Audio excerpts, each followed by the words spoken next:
बंगाल चुनाव के नतीजों के बाद यूपी में मुस्लिम वोट पर सियासी बयानबाजी तेज हो गई है।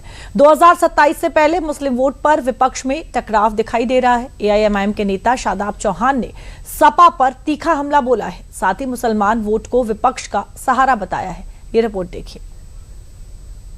जो अपने आप को सेकुलर कहते हैं, चाहे आसाम में कांग्रेस हो, चाहे बंगाल में ममता बनर्जी साहिबा हो या उत्तर प्रदेश में श्री अखिलेश यादव जी, ये सब के सब सिर्फ मुसलमानों के भरोसे हैं। इनका वोट बैंक भाजपा में भाग चुका है। सियासत का सफर नैरेटिव से शुरू होकर नतीजों तक पहुंचता है।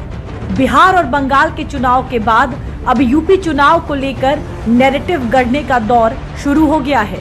एआईएमआईएम के राष्ट्रीय प्रवक्ता शादाब चौहान के इस बयान ने यूपी का सियासी तापमान हाई कर दिया है।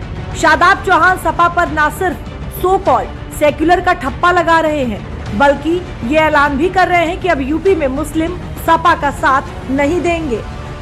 ये सब के सब लोग हमारे वोट पर सिर्फ राजनीति करना चाहते हैं और हम ये बात कह रहे हैं, उत्तर प्रदेश में भी यही होने वाला है। अखिलेश यादव जी के साथ उनके समाज का 5% भी वोट नहीं है।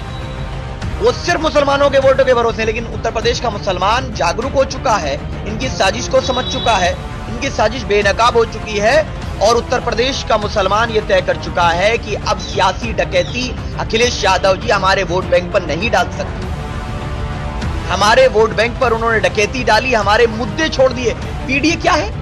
पीडीए में ए का मतलब जानते हैं क्या है? ए फॉर अखिलेश और ए फॉर अमित शाह। लेकिन बिहार वाले आरजेडी तेजस्वी यादव कहां पड़े हैं और अखिलेश यादव कहां पड़े हैं? और ये जो निकम्मे विधायक है मुरादाबाद के, ये कमाल अख्तर जैसे लोग, जो ओवैसी साहब पर लालचन लगाने वाले लोग, गजाला बाहर चलाने वाले, इनके मुंह में दही जम गई।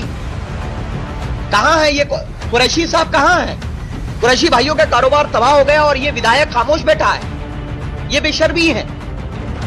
मुरादाबाद के अंदर नालियों के क्या हालत है, सड़कों के क्या हालत है, गंदगी के क्या हालत है मुस्लिम बाहुल्य क्षेत्रों में, लेकिन इनके विधायकों के मुंह में दही जमी हुई है। शादाब चौहान का ये बयान यूपी की सियासी बिसात पर सपा के लिए किसी चुनौती से कम नहीं है। शादाब चौहान कह रहे हैं कि सपा का अपना वोट बैंक अब बीजेपी में जा चुका है। सपा पर तुष्टीकरण की राजनीति के आरोप लगा रहे हैं और बीते कई चुनाव में जिन जिन दलों पर ये आरोप लगा वो सत्ता से बेदखल हो गए हैं। ऐसे में सपा को ये भी डर सता रहा होगा कि 27 में ये तुष्टीकरण वाला टैग कहीं खतरे में ना डाल दे। असम में कांग्रेस ने 20 मुस्लिम उम्मीदवार उतारे, जिनमें से 18 मुस्लिम उम्मीदवारों ने जीत हासिल की। पश्चिम बंगाल में कांग्रेस ने कुल 2 सीटें जीती हैं। दोनों सीटों के उम्मीदवार मुस्लिम थे। केरल में 8 सीटों पर मुस्लिम वोट का साथ मिला। टीएमसी ने 47 मुस्लिम उम्मीदवारों को टिकट दिया था। 31 मुस्लिम उम्मीदवारों ने जीत दर्ज की है। जहां मुस्लिम आबादी 50% से अधिक है, वहां टीएमसी ने लगभग 30 सीटों पर जीत दर्ज की। इन राज्यों में विपक्ष को एक खास समुदाय का साथ तो मिला, लेकिन सत्ता से बेदखल होना पड़ा। लेकिन यूपी में सपा के लिए मुसीबत इससे भी भारी है, क्योंकि एआईएमआईएम द्वारा सपा के मुस्लिम वोट बैंक में भी सेंध लगाने की तैयारी है। एआईएमआईएम के नेता सपा पर मुस्लिमों के सियासी शोषण का आरोप लगा रहे हैं।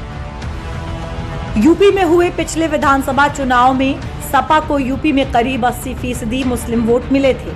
वहीं साल 2024 के लोकसभा चुनाव में करीब 92% मुस्लिम वोट मिले थे और इसका असर सपा की सीटों पर भी पड़ा था।